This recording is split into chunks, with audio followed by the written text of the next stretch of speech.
Baik, saya tanya kepada Anda semua, misal, mohon maaf teman-teman sekalian, berkah itu terkait erat dengan kemuliaan, mulia, taat. Tidak akan bersanding dengan maksiat, karena maksiat itu diantara cara memutus pintu rizki dalam hal yang berkah itu maksiat. Jadi kalau seseorang itu berbuat maksiat, keberkahan pada rizki tidak akan datang.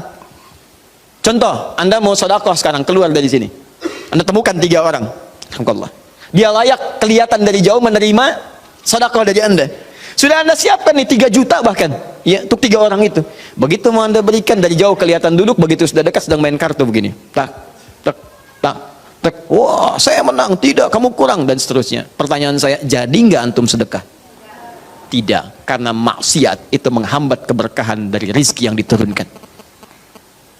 Nah, sekarang coba cek, mungkin rizki itu belum datang ke tempat Anda, ke rumah Anda, di kehidupan keluarga Anda. Bukan Anda kurang usaha, tapi Anda kurang mampu membebaskan diri dari maksiat dalam kehidupan.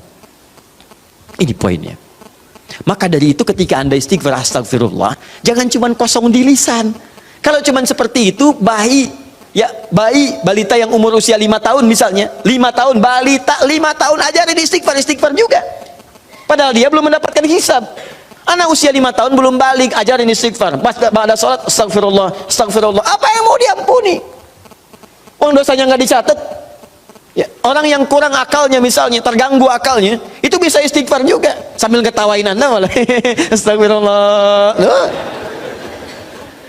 Tapi apa beda istighfar dia dengan Anda? Karena ketika dia istighfar nggak berpengaruh pada dirinya.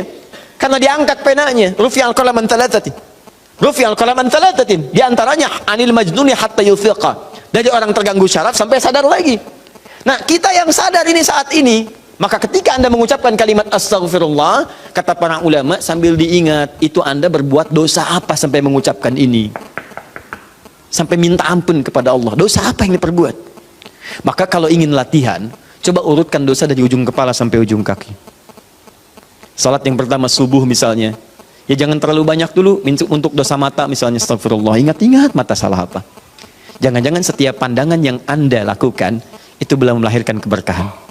Alhamdulillah. Bisa nggak pandangannya berkah? Ada ayat di Quran. Ada orang-orang yang dimuliakan oleh Allah sampai disebut kuat iman. Orang yang kuat iman, yang pandangannya itu berkah, setiap memandang berkah, berkah, berkah. Bahkan saking berkahnya nyaman dia dalam kehidupannya. Ya, itu ada di Quran surah ke-24, punya cahaya dia. Ayat 30 sampai 31.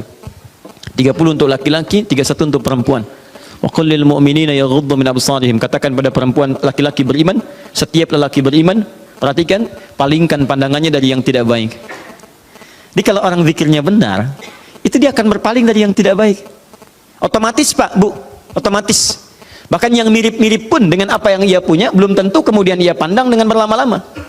Ya, misal sendal nih, pulang dari sini, melihat sendal, Anda lupa dengan sendal Anda. Begitu Anda lupa, lihat sendal yang mirip dengan sendal Anda, itu nggak akan langsung ditunjuk. Kayaknya yang itu tuh Pak, yang itu Pak, mana ini? Iya betul. Sebentar Pak, sebentar saya pastikan dulu, barangkali bukan punya saya. Oh memang bukan punya saya Pak yang ini. Terus punya Bapak yang mana? Oh, saya baru ingat kesini nggak pakai sendal Pak. Ya. Jadi teman-teman sekalian, itu pandangan. Coba berapa kali dalam sehari memandang yang tidak benar? TV, handphone, gambar-gambar, itu kan? Dan seterusnya, baru keluar memandang dengan cara yang tidak layak. Sama perempuan juga begitu. Bukan kayak 31 untuk perempuan. Wa qul lil mu'minati yaghdudna min absarihinna. Katakan pada perempuan-perempuan yang beriman, awas hati-hati perempuan-perempuan yang beriman. Artinya kalau pandangan nggak dijaga, menunjukkan imannya lemah. Ya, berapa kali ibu banyak memandang hal-hal yang tidak benar. Ya, berapa kali pandangannya melahirkan nafsu. Pandangan di mall dibawa sampai ke rumah. Ya, papa tahu nggak tadi tuh ada tas bagus banget tuh, pandangan di mall, dibawa ke rumah. Baik, nggak apa-apa mah, itu bagus. Tapi tas yang sekarang mengantarkan mama ke surga insya Allah. Baik. Tapi kan Pak, kalau bawa tas itu ke surga lebih bagus lagi. Pokoknya ada aja lah. Udah sini. Nah, jadi ketika Anda istighfar sambil diingat dosanya. Astagfirullah, astagfirullah, mata. Terus masuk ke lisan, astagfirullah ya Allah. Mungkin dengan lisan ini, maaf orang tua saya pernah menangis. Dengan lisan ini pasangan saya pernah bersedih. Dengan lisan ini tetangga saya pernah kabur dari saya. Dengan lisan ini anak saya pernah menjerit. Dengan lisan ini ya Allah barangkali itu yang menghambat keberkahan dalam kehidupan saya. Astagfirullah, astagfirullah, astagfirullah. Setelah itu dosa Anda, setelah tuntas sampai dengan ujung kaki, dosa Anda pada orang tua. Suami kepada istri, istri kepada suami. Bagaimana kadang-kadang tidak baik dalam kehidupan rumah tangga, kepada anak-anak, kepada tetangga. Barangkali, mohon maaf, hal-hal itu yang menghambat pintu kemuliaan dalam bahkan urusan dunia ini yang belum turun. Nah, kalau sudah semua sekat dibuka, semua akan turun. Masih ingat tadi? Lihat di Quran surah 3 ayat 133. Teman-teman masih ingat tidak? Surga yang ahli istighfar ini disediakan untuk orang apa? Takwa kan? Jadi kalimat takwa ketika disebutkan di ayat ini, uiddatil muttaqin, disediakan bagi orang takwa. Bukankah dimulai awalnya dengan istighfar? Sekarang saya tunjukkan kepada Anda, kita buat persamaan. Lihat sini, kita buat persamaan. Istighfar adalah sama dengan amalan ahli takwa. Takwa bisa mengantarkan ke surga. Tapi Anda jangan lupakan bahwa takwa pun membuka semua pintu keberkahan urusan dunia dari langit dan bumi.